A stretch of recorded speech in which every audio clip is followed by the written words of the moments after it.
بسم الله الرحمن الرحيم. الحمد لله رب العالمين، والصلاة والسلام على رسوله الكريم، أما بعد.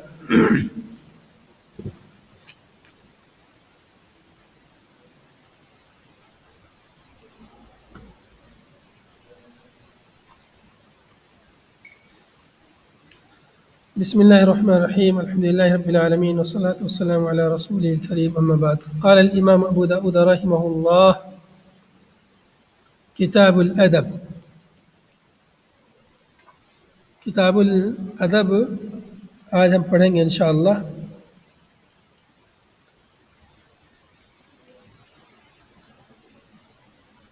امام ابو داؤد رحمۃ اللہ علیہ نے اپنی سنن میں جو کتابیں قائم کی ہیں، جو ابواب قائم کیے ہیں، آخری کتاب کتاب الادب ہے. کتاب السنہ اس سے پہلے ہم پڑھ چکے ہیں. آج ہم کتاب الادب کی شروعات کریں گے. سب سے پہلے ہم ادب کا معنی اور مفہوم سمجھیں گے. ادب کسے کہتے ہیں؟ ادب کی کئی تعریف ذکر کی ہیں شیخ علامہ عظیم آبادی رحمہ اللہ نے. پہلی تعریف یہ: استعمال ما يحمد قولا و فعلا. ہر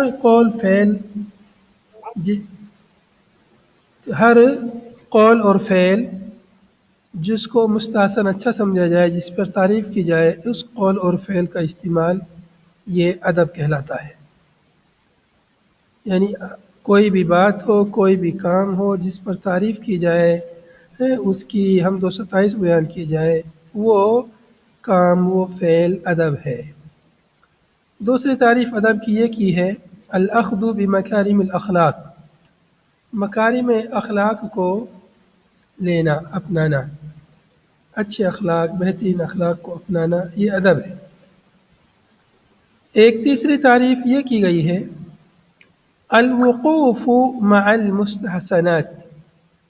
الوقوف مع المستحسنات، مستحسن اچھے کاموں کے ساتھ میں کھڑا ہو جانا، ان کو اپنا لینا. چوتھی تعریف یہ کی گئی ہے: تعظیم من فوقک والرفق بمن دونک. جو آپ سے بڑا ہے اس کی تعظیم کرنا، ادب احترام کرنا، اس کی عزت کرنا، اور جو آپ سے چھوٹا ہے اس کے ساتھ شفقت، محبت اور نرمی کا معاملہ کرنا. ایک اور پانچویں تعریف بیان کی گئی ہے: انہ ماخوذ من المأدبہ وہی الدعوۃ الی الطعام. ادب مأدبہ سے ماخوذ ہے، اور مأدبہ کہتے ہیں دسترخوان کو جس پر لوگوں کو بلایا جائے. ایسے ہی ادب کی طرف بھی لوگوں کو بلایا جاتا ہے اور ایک مستحسن چیز ہے. پھر سے بتائیے تو ایک ایک کر کے. پھر سے بتائیں. نمبر ایک تعریف ہے ادب کی: استعمال ما يحمد قولا و فعلا. ہر قول اور فعل جس کے استعمال پر اس کی تعریف کی جائے وہ ادب ہے. چاہے قول ہو یا فعل ہو، لوگ اس پر اس کی تعریف کریں، حمد و ستائش کریں، کتنا اچھا اس نے کیا، کتنا اچھا کہا، تو اس کا قول و فعل یہ کیا ہے؟ ادب ہے. دوسری تعریف ہے الاخذ بمکارم الاخلاق.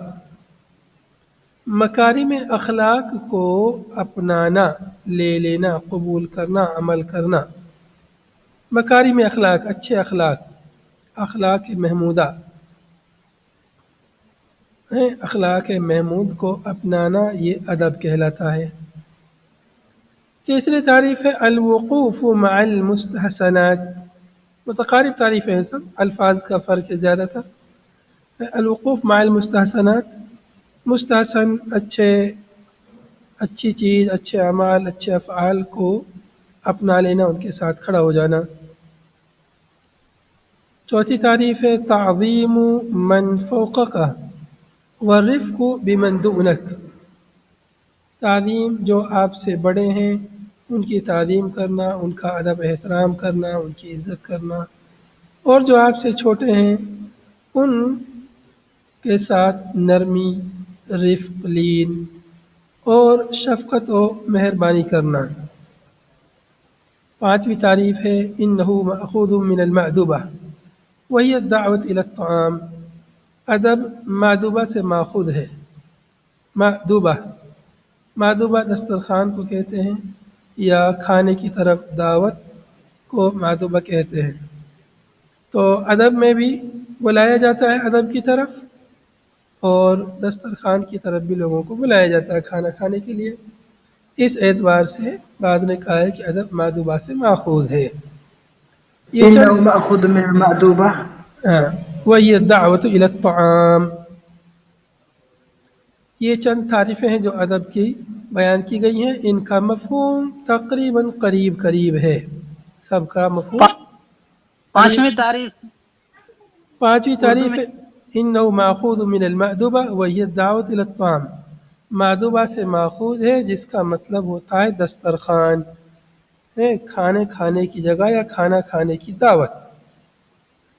تو کھانا کھانے کی دعوت میں لوگوں کو بلایا جاتا ہے دسترخوان کی طرف، ایسے ہی ادب میں بھی لوگوں کو ادب کی طرف بلایا جاتا ہے، اچھے اعمال افعال اپنانے کی طرف دعوت دی جاتی ہے۔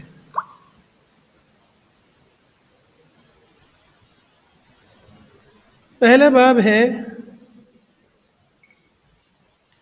باب فی الحلم و اخلاق النبی صلی اللہ علیہ وسلم، باب ہے نبی پاک صلی اللہ علیہ وسلم کے اخلاق کے بارے میں، اور حلم یعنی بردباری، تحمل، برداشت، صبر، ضبط، یہ سب اس معنی میں آتے ہیں۔ جلد بازی نہ کرنا، صبر سے کام کرنا، اطمینان سے، سنجیدگی سے، یہ تمام چیزیں حلم میں داخل ہیں۔ بہت ہی جامع لفظ ہے جو اپنے اندر بہت سارے معانی کو شامل ہے۔ تو نبی صلی اللہ علیہ وسلم کے اخلاق اور نبی صلی اللہ علیہ وسلم کے حلم کے بارے میں یہ باب ہے۔ روایت ہے قال الامام ابو داود رحمہ اللہ حدثنا مخلد بن خالد الشعيري قال حدثنا عمر بن يونس قال حدثنا إكرمة يعني ابن عمار قال حدثني إسحاق يعني ابن عبد الله بن أبي طلحة قال قال انس رضی اللہ عنہ، انس کون ہے؟ حضرت انس بن مالک رضی اللہ عنہ، جو کہ نبی صلی اللہ علیہ وسلم کے خادم کے لقب سے جانے جاتے ہیں، خادم رسول اللہ صلی اللہ علیہ وسلم۔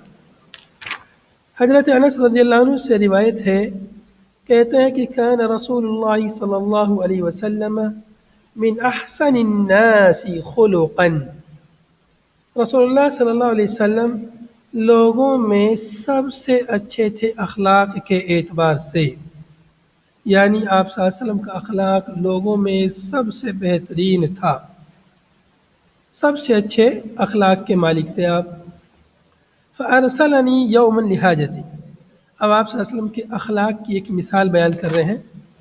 یہ بات انہوں نے بیان کی، یہ حدیث فعلی حدیث ہو گئی یہاں تک، کان رسول اللہ صلی اللہ علیہ وسلم من احسن الناس خلقا، یہ فعلی حدیث ہے۔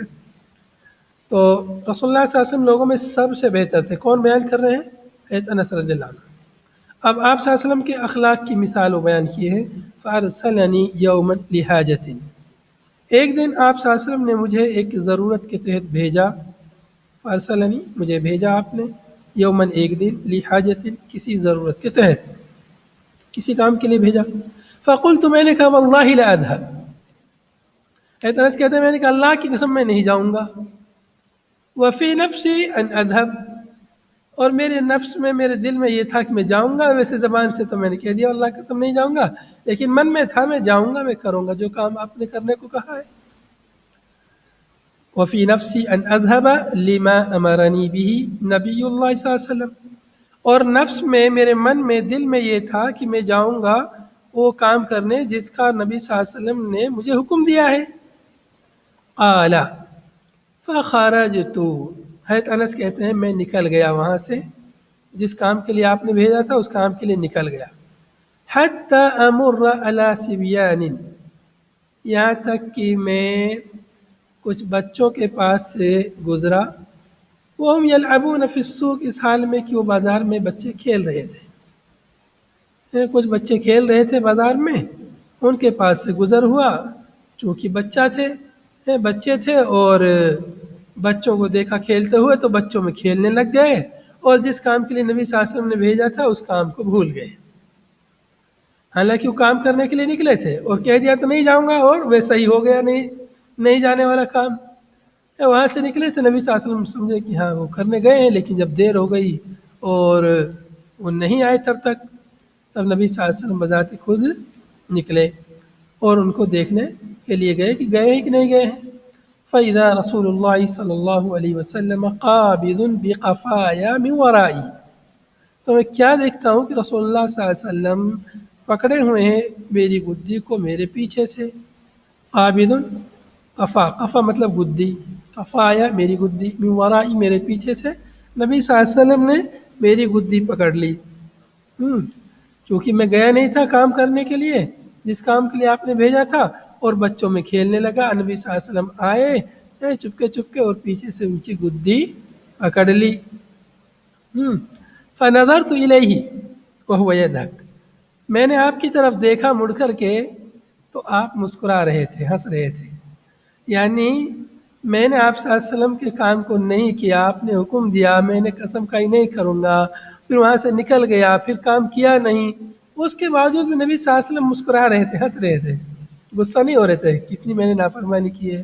ورنہ جو ہے کوئی اپنے خادم کو اس طرح دیکھے تو وہ آگ بگولا ہو جاتا ہے، اور نہ جانے کتنی گالی اس کو دے گا اور اس پر جو ہے اپنا ہاتھ اٹھا دے گا، لیکن نبی صلی اللہ علیہ وسلم مسکرا رہے تھے۔ فقال یا انیس اذهب حیث امرتک، آپ صلی اللہ علیہ وسلم فرمائے اے انیس، پیار میں تصغیر کے ساتھ انس کو انیس آپ صلی اللہ علیہ وسلم کہتے تھے، یا انیس اذهب حیث امرتک، جاؤ جہاں ہم نے کہا تھا وہاں جاؤ، اذهب حیث امرتک، جہاں کے لیے ہم نے بھیجا ہے، جس کام کے کرنے کا حکم دیا وہ کام جاؤ کرو۔ قلت، میں نے کہا نعم، جی ہاں جی ابھی کرتا ہوں، انا اذهب یا رسول اللہ، جی میں جا رہا ہوں اللہ کے رسول۔ تو حضرت انس کو وہاں تھوڑا افسوس ہوا کہ میں نکلا تھا کام کرنے کے لیے اور ویسے کہہ کے آ گیا تو نہیں جاؤں گا، اور ویسے ہی ہو گیا جیسے میں نے کہا تھا۔ حالانکہ حضرت انس رضی اللہ عنہ سوچ رہے تھے ایسا کہہ دوں گا اور لیکن کر دوں گا کام۔ قال انس رضی اللہ عنہ، حضرت انس نے فرمایا واللہ لقد خدمته 7 سنین او 9 سنین، اللہ کی قسم میں نے نبی صلی اللہ علیہ وسلم کی 7 سال یا 9 سال خدمت کی۔ راوی کو کسی کو شک ہو گیا یہاں پر بیان کرنے میں، 7 سنین کا ہے 9 سنین، یا یہ کہ 7 اور 9 دونوں کی شکل ایک جیسی ہے، اس بنا پر کسی راوی کو اس میں شک ہو گیا۔ آگے دوسری روایت میں 10 سنین کا ذکر ہے، اور یہاں پر درست 9 سنین ہے، اور اگلی روایت میں 10 سنین کا ذکر آ رہا ہے۔ دیکھیں یہاں پر خدمت النبی صلی اللہ علیہ وسلم 10 سنین اگلی روایت میں، تو دونوں روایتوں میں تطبیق کی صورت یہ ہے کہ یہاں پر 9 سنین اس اعتبار سے کہا گیا ہے کہ 9 سال مکمل خدمت کی تھی اور 10واں سال چل رہا تھا، تو یہاں پر 10ویں سال کا ذکر نہیں ہے، اور یہاں پر 10ویں سال کا ذکر ہے جو مکمل نہیں ہوا تھا، تو اس اعتبار سے دونوں میں کوئی تعارض نہیں ہے۔ حضرت انس رضی اللہ عنہ فرماتے ہیں واللہ لقد خدمته 7 سنین او 9 سنین، اللہ کی قسم میں نے نبی صلی اللہ علیہ وسلم کی 9 سال خدمت کی۔ ما علمت قال لشيء صنعت لما فعلت كذا وكذا، میں نہیں جانتا، ما علمت میں نہیں جانتا، قال آپ نے کہا ہو کسی چیز کا کے بارے میں جس کو میں نے کیا ہو، جو کام میں نے کیا ہے اس کے بارے میں کبھی آپ نے کہا ہو لما فعلت كذا وكذا، ایسا کیوں کیا تو نے، یہ ایسا کیوں کر دیا، ویسا کیوں کر دیا، کبھی میں نے آپ کو ایسے فرماتے ہوئے نہیں سنا۔ ولا لشيء ترکت، اور نہ کبھی اس چیز کو جس کو میں نے ترک کر دیا، کام نہیں کیا جو کام میں نے، اس کے بارے میں بھی کبھی آپ نے یہ نہیں کہا ایسا کیوں نہیں کیا تو نے، یہ کیوں نہیں کیا، ہلا فعلت كذا وكذا، کیوں کام نہیں کیا یہ تو نے، میں نے تم سے کہا تھا۔ تو کبھی میں نے آپ کو کسی کام کے کرنے پر بھی آپ نے مجھے نہیں ڈانٹا، اور کسی کام کے نہ کرنے پر بھی آپ نے مجھے کبھی نہیں ڈانٹا۔ تو یہ اللہ کے نبی صلی اللہ علیہ وسلم کے اخلاق کا نمونہ ہے۔ آپ صلی اللہ علیہ وسلم جن کے اخلاق کے بارے میں اما عائشہ رضی اللہ عنہا سے پوچھا گیا تھا تو اما عائشہ نے فرمایا کان خلقہ القرآن، آپ کا اخلاق تو قرآن سے عبارت ہے، جو کچھ قرآن میں ہے وہ سب آپ کا اخلاق ہے۔ جس قرآن کے لیے آج لوگ جو ہے اس پر اعتراض کر رہے ہیں وہ نبی صلی اللہ علیہ وسلم کے اخلاق کا نمونہ ہے، اور آپ صلی اللہ علیہ وسلم کے اخلاق کی یہاں ایک مثال بیان کی ہے انس رضی اللہ عنہ، اس لیے فرمایا کان النبی صلی اللہ علیہ وسلم کان رسول اللہ صلی اللہ علیہ وسلم من احسن الناس خلقا. آپ سوچئے کہ ان نبی صلی اللہ علیہ وسلم کی جگہ اگر ہم میں سے کوئی اور ہوتا، ہم میں سے اگر کوئی ہوتا تو کیا کرتے پھر اپنے خادم کے ساتھ. اس سے نبی صلی اللہ علیہ وسلم کے اخلاق کا اندازہ لگایا جا سکتا ہے. اگلی روایت قال الامام ابو داود رحمہ اللہ حدثنا عبد الله بن مسلمہ قال حدثنا سليمان يعني ابن المغيرة عن ثابت عن انس رضی اللہ عنہ قال خدمت النبي صلی اللہ علیہ وسلم 10 سنين. روایت ہے انس رضی اللہ عنہ سے کہتے ہیں کہ میں نے نبی صلی اللہ علیہ وسلم کی 10 سال خدمت کی بالمدینہ، مدینے میں. وانا غلام، اور میں بچہ تھا، چھوٹا بچہ تھا میں. لیس کل امری کما یشتہی صاحبی، میں ایک کم سن بچہ تھا، کم عمر کا بچہ تھا. لیس کل امری، نہیں ہوتا میرا ہر کام، کما یشتہی صاحبی، جیسے میرے صاحب چاہتے، میرے آقا نبی صلی اللہ علیہ وسلم جیسے چاہتے تھے کام ہو ویسا میں نہیں کر پاتا تھا، نہیں ہو پاتا تھا مجھ سے، بچہ تھا میں. ان اکون علیہ کما یشتہی صاحبی ان اکون علیہ، جیسے میرے صاحب میرے آقا مجھ سے چاہتے کہ وہ کام ایسے ہو ویسے میں نہیں کر پاتا تھا. ما قال لی فیہا اف قط، اس کے باوجود آپ نے کبھی مجھ سے اتنی لمبی مدت میں 10 سال کی مدت، فیہا یعنی فی 10 سنین، فی مدت 10 سنین، آپ نے کبھی مجھ سے اف تک نہیں کہا. ما قال لی فیہا اف قط، کبھی بھی آپ نے مجھ سے اتنی لمبی مدت میں اف بھی نہیں کہا کہ آپ نے یہ کیوں کیا، وہ کیوں نہیں کیا. اف میں 3 قرأت ہیں، افن، افن، افن، اس کو تینوں طرح پڑھ سکتے ہیں، تنوین کے ساتھ، بغیر تنوین کے ساتھ، دونوں طرح پڑھنا اس کو درست ہے. اف کس کو کہتے ہیں؟ اف یہ ایک ایسا کلمہ ہے جو کسی کو ڈانٹنے کے لیے بولا جائے، سب سے ہلکا جملہ، چھی، اس طرح سے کسی بھی طرح سے کسی کو ڈانٹنا، مطلب ڈانٹنے کا ایک ہلکا سا لفظ ہے. تو یہ اف اللہ کے نبی صلی اللہ علیہ وسلم نے کبھی ان سے نہیں کہا. یا یہ کہ کسی چیز کو مکروہ جانے آدمی تو اس کے لیے ہلکا سا کچھ لفظ کہتے ہیں، وہ اف ہے. تو کبھی بھی آپ نے مجھ سے اف نہیں کہا. وما قال لی لما فعلت هذا، اور آپ نے مجھ سے کبھی یہ بھی نہیں کہا کہ تو نے یہ کیوں کیا. کس نے کہا تھا تجھ سے کرنے کے لیے؟ جیسے کچھ لوگ ہوتے ہیں نا کہ ہمیشہ ہر چیز میں کیڑا نکالتے ہیں، کرو تو مشکل، نہ کرو تو مشکل، کرو تو وہ ہوتا ہے ایسے کیوں کیا تو نے، نہیں کرو تو پوچھتا ہے کیوں نہیں کیا. آپ اگر کسی کے پاس کام کریں گے، آپ کا مدیر، آپ کا آقا، آپ کا سردار یا کوئی بھی ذمہ دار، ارے یہ کیوں کیا تو نے؟ اچھا نہیں کرتا تو کیوں نہیں کیا تو نے؟ کر رہا تو ایسے کیوں کیا، ویسے کیوں نہیں کیا. حضرت انس رضی اللہ عنہ فرماتے ہیں کبھی آپ نے نہیں کہا، کبھی نہیں کہا مجھ سے کہ لما فعلت هذا اور اللہ فعلت هذا، اللہ ہلا فعلت هذا، یہ کیوں نہیں کیا تو نے. کبھی نبی صلی اللہ علیہ وسلم نے مجھ سے ایسا نہیں کیا، تو کیا، نہیں کیا تو نہیں کیا. لیکن پیار سے آپ صلی اللہ علیہ وسلم کہتے تھے یا نہیں اذهب حيث امرتك، پیار سے کہتے ہیں. اگر کوئی کام نہیں بھی کیا تو پھر اس کو کرانے کے لیے پیار سے، محبت سے، شفقت سے. تو چونکہ پیار، محبت، شفقت، نرمی یہ ایک ایسا ہتھیار ہے جس کے ذریعے سے بڑی بڑی چیزوں کو فتح کیا جا سکتا ہے. جو چیز سختی کے ذریعے نہیں ہو سکتی وہ نرمی سے ہو جاتی ہے. اسی لیے اللہ کے نبی صلی اللہ علیہ وسلم کی حدیث ہے ما کان الرفق فی شیء الا زانہ، کسی بھی چیز میں نرمی ہوتی ہے تو اس چیز کو مزین کر دیتی ہے. آپ دیکھیں گے سخت سے سخت لوہا بھی اگر اس کو آگ میں تپا کر نرما لیا جائے، نرم کر لیا جائے، تو پھر آپ اس سے خوبصورت چیزیں بنا سکتے ہیں، اچھی ڈیزائن اس میں ڈال سکتے ہیں. تو ایسے ہی نرم اور نرمی، رفق اور لین، یہ ایسے ہتھیار ہیں جس کے ذریعے آپ بڑے بڑے سنگ دلوں کو فتح کر سکتے ہیں، لوگوں کے دلوں کو فتح کر سکتے ہیں نرمی کے ذریعے سے. اسی لیے اللہ رب العالمین نے جب حضرت موسیٰ علیہ السلام کو فرعون کی طرف بھیجا تھا تو ان کو بھی آپ صلی اللہ علیہ وسلم نے، اللہ تعالیٰ نے یہ خصوصی نصیحت فرمائی اذهبا الى فرعون انه طغى فقولا له قولا لینا. موسیٰ اور ہارون علیہ السلام کو اللہ نے خصوصی نصیحت کی، جاؤ وہ بہت شرکس ہے لیکن اس شرکس سے سختی سے نہیں نمٹا جا سکتا، نرمی ہی سے نمٹ سکتے ہو، جاؤ نرمی سے اس سے بات کرنا. تو نرم کلامین، نرم گفتگو، میٹھی بات ہے اور گفتگو میں نزاکت اور سنجیدگی یہ بہت ہی مفید ہوتی ہے۔ اگلی حدیث قال الامام ابو داود رحمه الله حدثنا هارون بن عبد الله قال حدثنا ابو عامر قال حدثنا محمد بن هلال سمع اباه يحدث قال ابو هريرة رضي الله عنه وهو يحدثنا كان النبي صلى الله عليه وسلم يجلس معنا في المجلس يحدثنا۔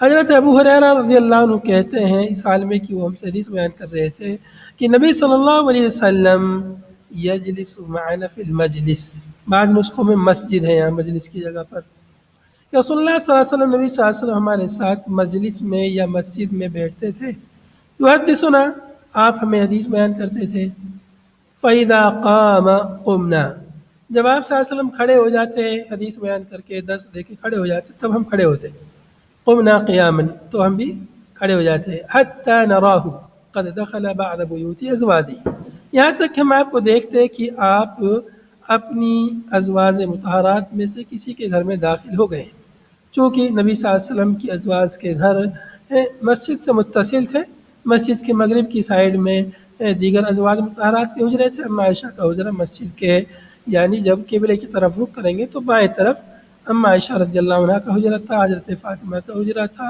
اور بھی بعض ازواج کے حجرے ادھر تھے۔ تو جب دیکھتے ہیں صحابہ کرام کہ نبی صلی اللہ علیہ وسلم اپنی بیویوں میں سے کسی کے گھر میں داخل ہو گئے ہیں تب وہ کھڑے ہو جاتے ہیں۔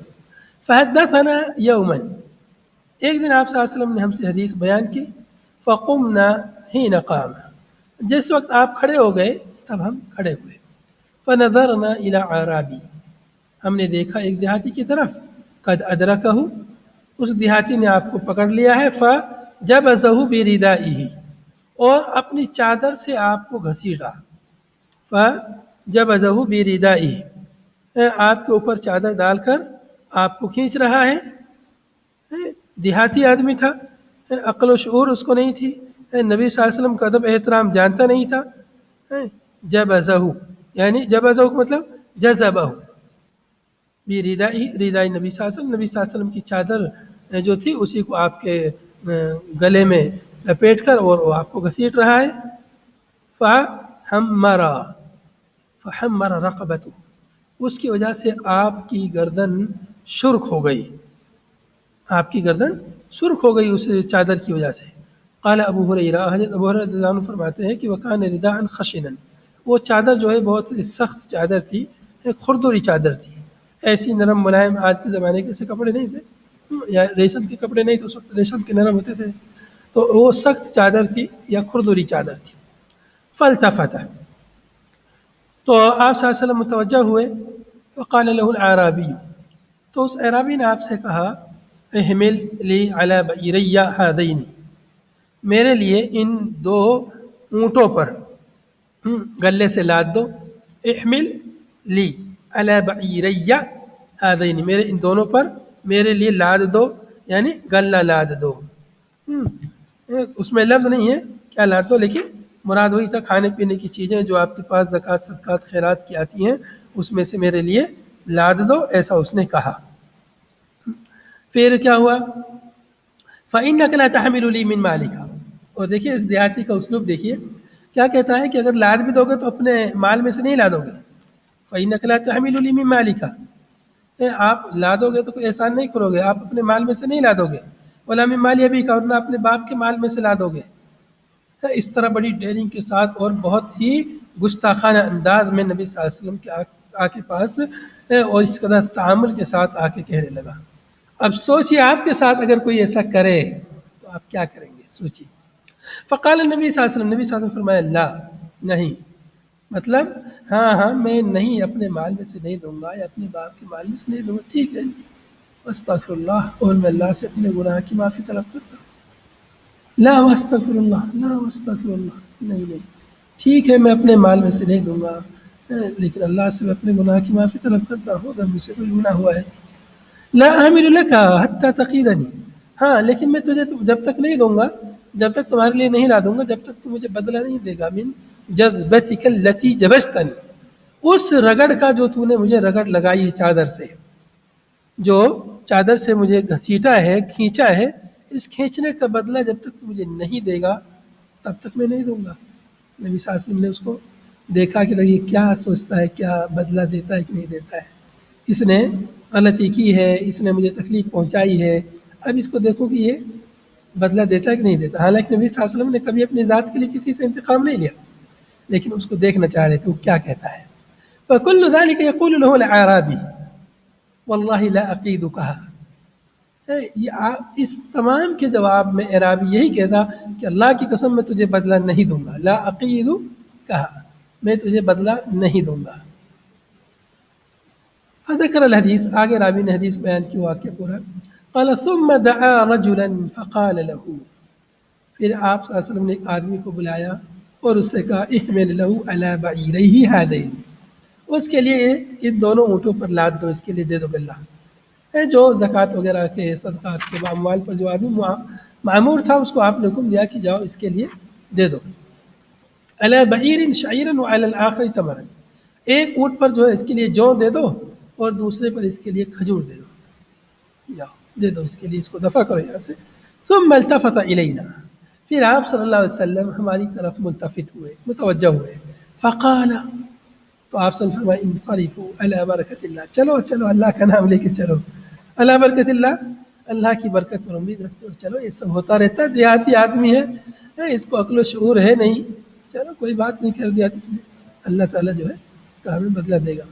اللہ کے نبی صلی اللہ علیہ وسلم نے اس دیہاتی کے ساتھ اس قدر بہترین تعامل فرمایا ہے، اور بعض روایتوں میں ہے کہ جب اس نے یہ کیا تو صحابہ کرام جو ہے فوراً لپکے، جیسا کہ سنن نسائی کی ایک روایت ہے، یہ روایت سنن نسائی میں، تو اس میں یہ ہے کہ عزمت علی من سمع کلامی اللہ یبرح مقامہ حتی آذن له، آپ نے فرمایا کہ کوئی جو ہے اپنی جگہ سے نہ اٹھے یہاں تک کہ میں اسے اٹھنے کا حکم نہ دوں، یعنی صحابہ کرام اٹھے فوراً کہ جو ہے اس سے ہم انتقام لیں گے، بدلہ لیں گے، اللہ کے نبی صلی اللہ علیہ وسلم کو اس میں تکلیف پہنچے، تو نبی صلی اللہ علیہ وسلم نے سب کو روک دیا، رکو رکو، ورنہ کچھ اور گڑبڑ نہ ہو جاتی، سب لوگ ایک ایک دو دو دھر دیتے اس میں، تو اس کی حالت جو ہے بہت پتلی ہو جاتی، کچھ اور مسئلہ ہو جاتا، اس لیے اللہ کے نبی صلی اللہ علیہ وسلم نے سب کو روک دیا، نہیں تم لوگ سب اپنی جگہ ٹھہرو اور کوئی جو ہے آگے نہ بڑھے۔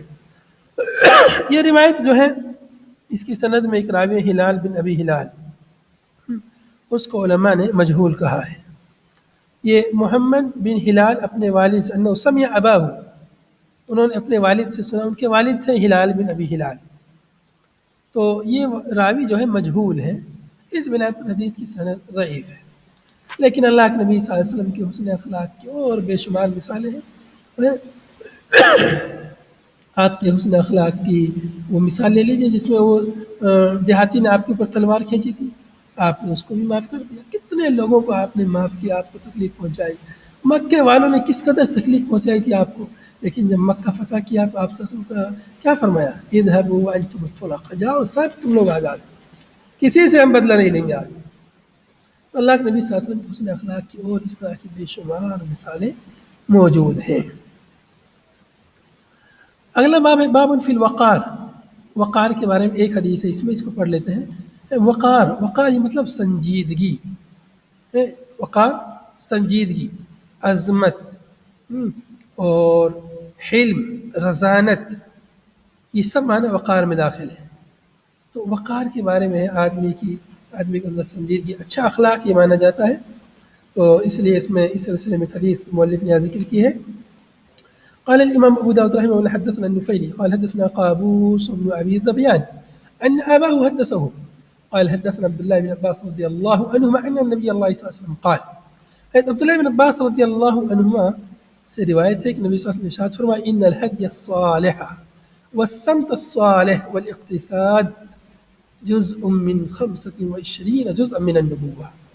عبداللہ بن عباس رضی اللہ عنہ کہتے ہیں کہ نبی صلی اللہ علیہ وسلم نے ارشاد فرمایا کہ ان الهدي الصالح، حدی الصالح یعنی الطریقہ الصالح، نیک راستہ، راست روی، کسی نے اس کا ترجمہ کیا ہے بعض مترجمین نے راست روی ہے، درست راستہ، اچھا راستہ، سیدھا راستہ، نیک راستہ، صحیح راستہ، والسمت الصالح، اور خوش خلقی، اچھا اخلاق، خوش خلقی، سمت صالح، اچھے اخلاق، والاقتصاد، اور میانہ روی، درمیانہ روی، اعتدال، یہ تین چیزیں بیان ہوئی ہیں، ہدی الصالح، السمت الصالح والاقتصاد۔